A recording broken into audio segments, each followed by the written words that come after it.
और चलिए बात करते हैं यूपी सरकार में मंत्री और बड़ बोले नेता ओपी राजभर। हमेशा सुर्खियों में रहते ओपी राजभर और अब उनका एक बयान तेजी से वायरल हो रहा है जिसमें नेताजी बता रहे हैं कि कैसे पहले उनसे पूछा गया और उसके बाद उनको मंत्रालय दे दिया गया। आइए रिपोर्ट के जरिए आपको दिखाते हैं क्या कुछ दावा ओपी राजभर बड़ बोले बयान के जरिए कर रहे हैं।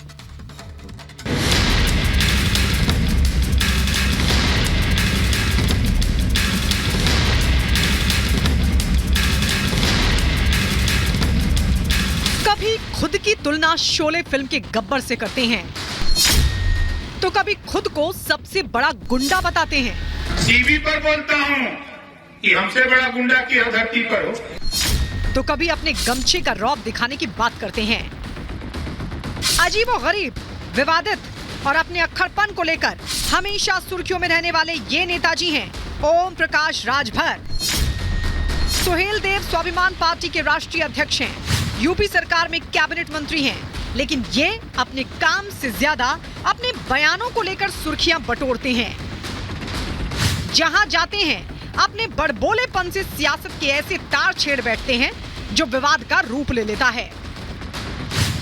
नेताजी उस योगी सरकार में मंत्री हैं जहां माफिया और बाहुबलियों का हिसाब हो रहा है।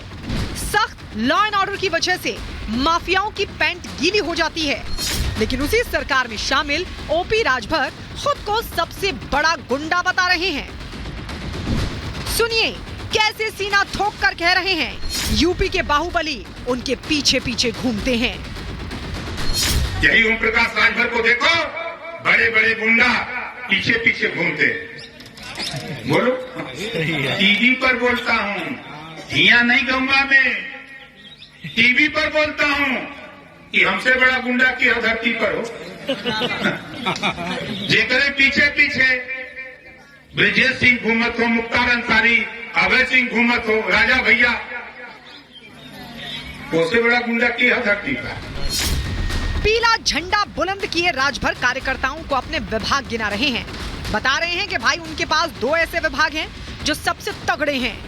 नेताजी अपनी तारीफों के पुल बांधने में भूल गए कि वो एक संवैधानिक पद पर हैं और जिस तरह की भाषा वो इस्तेमाल कर रहे हैं वो किसी भी नेता के लिए शोभनीय नहीं है।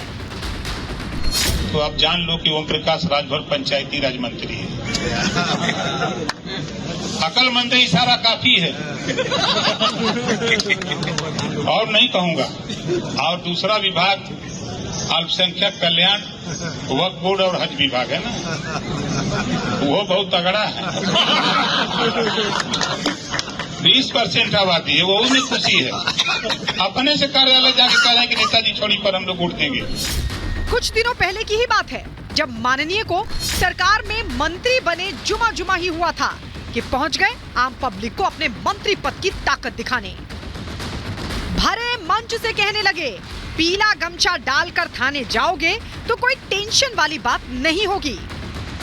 अब घोसी चुनाव के प्रचार के दौरान बड़बोले राजभर ने खुलासा कर दिया कि भाई उन्हें मुंह मांगा विभाग मिला है। आला कमान ने पहले उनकी फरमाइश पूछी और फिर उसे पूरा कर दिया। सुनिए कैसे राजभर अपने मुंह मियां मिट्ठू बन गए हैं। दिल्ली वाले पूछ करके दिए विभाग, कौन सा विभाग लोगे? हमके जौन मुख्यमंत्री जी के पास मालगांव भर दिया। जैसे नेताजी हैं वैसे ही उनके समर्थक भी हैं। नेताजी जो बोलते हैं कार्यकर्ता उसे पत्थर की लकीर समझते हैं। कार्यकर्ता उनकी बातों को इतना सीरियसली ले लेते हैं कि पीला गमछा पहनकर टशन दिखाने थाने पहुंच जाते हैं, लेकिन पुलिस के हैकड़ी निकालने के बाद माननीय कहते हैं कि हम आपको जानते ही नहीं। Bureau report, Republic Bharat.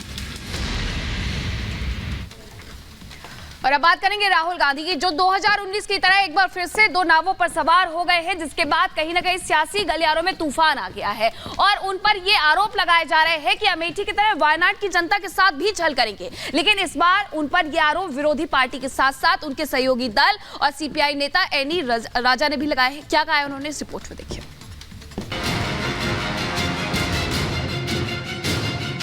कि शाहजादे वायनाड में हारने वाले हैं और हार के डर से वो दूसरी सीट खोजने लग जाएंगे।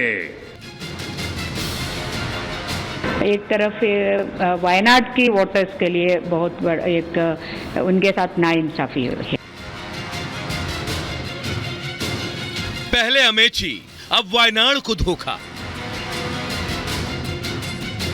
राहुल के पाला बदलने पर कभी साथी रहे लेफ्ट ने भी धोया।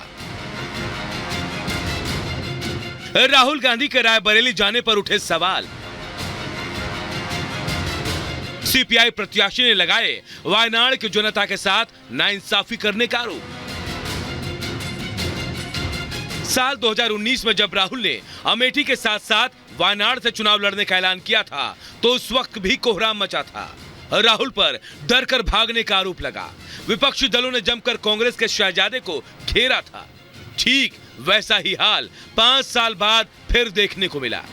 वायनाड के मौजूदा सांसद और प्रत्याशी राहुल फिर से 2 नाव पर सवार हुए हैं, लेकिन इस बार उन्होंने अमेठी नहीं रायबरेली को अपने दूसरी सीट के रूप में चुना है। राहुल गांधी के रायबरेली शिफ्ट होने पर वायनाड में तूफान आ गया है। राहुल गांधी ने रायबरेली से अपना नामांकन भर दिया तो केरल में उनके राजनीतिक विरोधियों ने हमला बोलना शुरू कर दिया। रायबरेली से राहुल गांधी के चुनाव लड़ने को लेकर सबसे नाराज वायनाड से सीपीआई के उम्मीदवार एनी राजा हैं। उन्होंने राहुल गांधी पर वायनाड के वोटरों को हल्के में लेने और उनके साथ छलावा करने का आरोप लगाया। पार्लियामेंट्री डेमोक्रेसी के अंदर एक व्यक्ति को 1 से ज़्यादा सीटों में चुनाव लड़ सकती है, तो वो अधिकार वो यूज़ कर रही है। मगर जो इनका अभी रायबरेली में नामांकित करना एक तरफ वायनाड की वोटर्स के लिए बहुत बड़ा एक उनके साथ नाइंसाफी है, क्योंकि एक बार भी वायनाड की जो वोटरों को बताया नहीं था कि इनका मंशा ये भी है कि दूसरा एक सीट से वो लड़ने का है, तो वो बताया नहीं है। तो ये खुलकर बताना चाहिए था, जो पॉलिटिकल मोरालिटी का एक बात है। तो ना बता के वायनाड की वोटर लोगों के साथ अन्याय किया है। सिर्फ वाम दल ही नहीं, प्रधानमंत्री मोदी ने भी राहुल गांधी के वायनाड के साथ रायबरेली से चुनाव लड़ने पर तंज कसा और वायनाड में हार के डर से दूसरी सीट पर चुनाव लड़ना राहुल की मजबूरी बताया। मैंने पहले ही बता दिया था कि शाहजादे वायनाड में हारने वाले हैं और हार के डर से जैसे ही वायनाड में मतदान समाप्त होगा वो दूसरी सीट खोजने लग जाएंगे। और अब दूसरी सीट पर भी उनके सारे चेले चपाटे कह रहे थे अमेठी आएंगे, अमेठी आएंगे, लेकिन अमेठी से भी इतना डर गए, इतने डर गए, वहां से भागकर अब रायबरेली में खोज रहे हैं रास्ता। ये लोग गुम कर सबको कहते हैं डरो मत।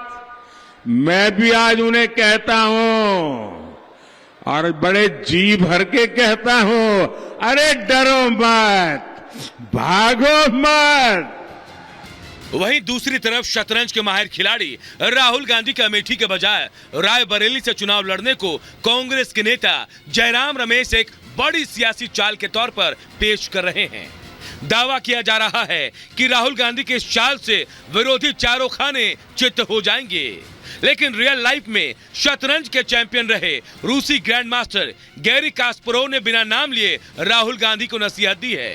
सोशल मीडिया पर एक पोस्ट कर लिखा, पुरानी रवायत कहती है कि शीर्ष पर चुनौती देने से पहले आपको अपनी पारंपरिक सीट रायबरेली से जीतना चाहिए। गैरी कास्परोव, रूसी शतरंज ग्रैंड मास्टर। यानी साफ है कि राहुल गांधी के 2 जगहों से चुनाव लड़ने पर चर्चा सिर्फ देश में ही नहीं विदेशों में भी हो रही है। वहां पर भी ये बात छिड़ी है कि राहुल कहां की जनता के साथ नाइंसाफी करेंगे। Bureau report, Republic Bharat.